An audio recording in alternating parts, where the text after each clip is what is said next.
My name is Claire, and I'm a detransitioner.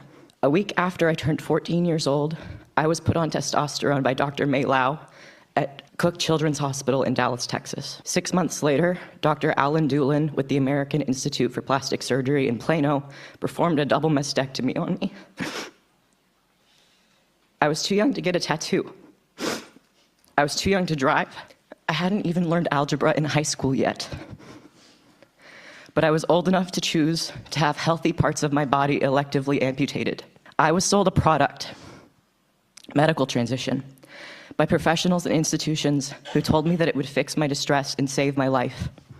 I was told that if I didn't do this, I would probably end up dead. But here's what they didn't tell me. They didn't tell me that taking cross-sex hormones and undergoing major surgery at 14 years old could leave me with pelvic floor dysfunction and urinary incontinence, problems I have to manage now as a young adult. I'm only 20 years old. They didn't tell me that these complications are common enough to be known risks, and yet they were hidden from me at an age where I didn't even understand what these terms meant, let alone the impact they would have on my daily life.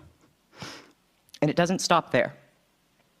When I tried to warn others by leaving honest reviews on my surgeon's websites, describing my regret, the complications, the lack of real informed consent, my reviews were deleted. Think about that. A surgeon permanently altered my healthy body when I was a middle school student, and then erased my negative feedback to protect his reputation. If that doesn't sound like fraud, I don't know what does. In any other context, selling a medical product in this way, with half-truths and hidden side effects, would be considered fraud. If a pharmaceutical company pushed a drug on children without disclosing the lifelong damage it can cause, they would be sued out of existence. If a cosmetic surgeon buried evidence of complications, they would be shut down. But when it comes to gender medicine, it's not just allowed, it's celebrated.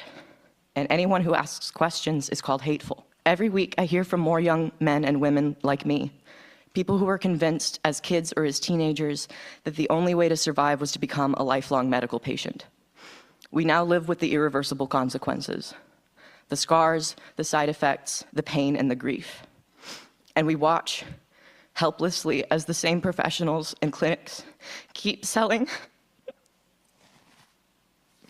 the same product to the next generation of vulnerable kids while silencing those of us who speak out.